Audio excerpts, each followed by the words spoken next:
दोस्तों नमस्कार। आज है 10 मई सन 2024 शुक्रवार। दोस्तों Ajay astronomy Guru grains, oil seed, pulses, cotton, spices, coal, steel, metal, इन सभी पर लगातार अपडेट और विश्लेषण आप तक प्रस्तुत करता है।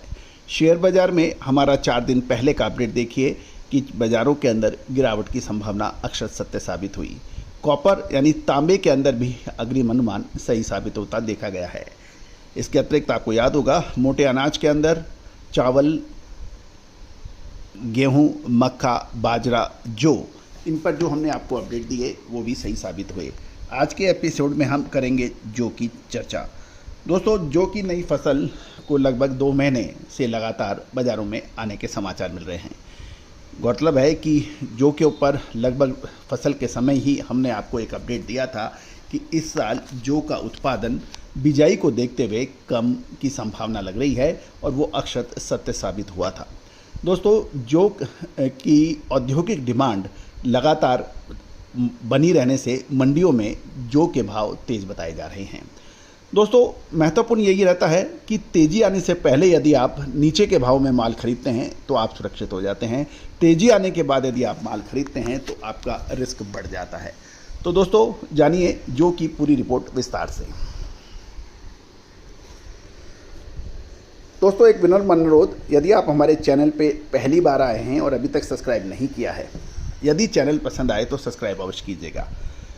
दोस्तों आज का युग इंफॉर्मेशन युग है, सूचना का युग है। जितने ज़्यादा आप अपडेट रहेंगे उतना ही आप व्यापार के लिए सहायक सिद्ध हो सकते हैं। व्यापार साहस, बुद्धि और पूंजी का है। यदि तीनों में से आपके पास 3 चीज़ हैं तो निश्चित रूप से आप सर्वोत्तम हो सकते हैं। यदि पूंजी है, साहस नहीं है, बुद्धि नहीं है, भाग्य नहीं है तो कुछ नहीं हो सकता।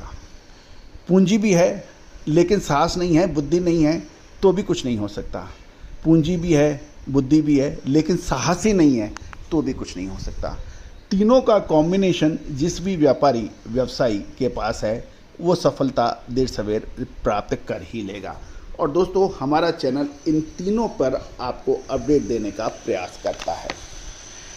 दोस्तों खबर निकल के आ रही है कि इस बार जौ की पैदावार 25 लाख मैट्रिक टन से घटकर लगभग 19 लाख मैट्रिक टन होने के समाचार मिल रहे हैं। और इसमें सबसे प्रमुख जो जौ के लिए पैदावार के क्षेत्र हैं वो राजस्थान, मध्य प्रदेश माना जाता है और उत्तर प्रदेश में भी जौ की बिजाई काफ़ी हद तक होती है। लेकिन इस बार मध्य प्रदेश, उत्तर प्रदेश और राजस्थान तीनों ही प्रदेशों में जौ की बिजाई कम की थी। उसको देखते हुए जौ की पैदावार 25 लाख मैट्रिक टन से घटकर अनुमानित 19 लाख टन रहने की उम्मीद है। गौरतलब है कि राजस्थान में जौ का उत्पादन 10 लाख मैट्रिक टन के करीब पिछले साल हुआ था। इस बार ये 8 लाख मैट्रिक टन रह जाने का अनुमान बताया जा रहा है। उत्तर प्रदेश में भी पिछले साल जौ का उत्पादन 7 लाख मैट्रिक टन के मुकाबले 5 लाख मैट्रिक टन रहने के समाचार मिल रहे हैं। इसी तरह से बाकी राज्यों के अंदर भी जौ का उत्पादन कम बताया जा रहा है और कुल 25 लाख मैट्रिक टन के मुकाबले 19 लाख मैट्रिक टन जौ का उत्पादन हो रहा है। पिछले साल ये 25.50 लाख मैट्रिक टन हुआ था, लगभग 25.5 लाख टन से घटकर इस बार 19 लाख टन बताया जा रहा है। दूसरी ओर औद्योगिक कंपनियों की, विशेषकर बियर बनाने वाली कंपनियों की डिमांड लगातार देखी जा रही है।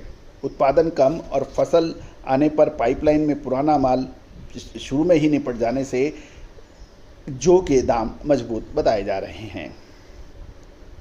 गौरतलब है कि इस बार बियर बनाने वाली कंपनियां 2150 रुपये से ऊपर प्रति क्विंटल पहुँच का माल बाजार मंडियों से खरीद रही है और उत्पादक मंडियों में इसके भाव लगभग 1600, 1650, 1700 रुपये के बाद अब ये 1900 रुपये के आसपास बिकने के समाचार हैं। दोस्तों यदि हम राजस्थान में देखें तो जयपुर, हनुमानगढ़ और श्री गंगानगर लाइन में जौ की सबसे ज़्यादा बिजाई या पैदावार होती है और इससे किसानों को इस सीज़न में अच्छे भाव, पिछले सीज़न में अच्छे भाव नहीं मिलने से उनका मनोबल टूटा था। जिसके तहत जौ की बिजाई कम हुई थी। और गौरतलब है कि जो गत वर्ष किसानों को फसल आने पर जयपुर लाइन के में नीचे में 1750 से 1800 रुपये प्रति क्विंटल नमी के हिसाब से माल बिका था। इस समय नया जो एमपी और राजस्थान की मंडियों में जो भाव चल रहे हैं वो 1850 से 1870 के आसपास चल रहे हैं। और जो आवक भी मंडियों में देखी जा रही है वो लगभग पिछले साल के मुकाबले 30% कम बताई जा रही है। पिछले 4-5 दिनों में मध्य प्रदेश की मंडियों में जौ की सप्लाई कम होने से मध्य प्रदेश की मंडियों में भी भाव तेज होने के समाचार मिल रहे हैं। दोस्तों, अब एक यश प्रश्न जो है, क्या अब इन दामों पर जौ खरीदनी चाहिए या फिर अच्छे दाम मिलने पर बेचनी चाहिए? ये एक यश प्रश्न है।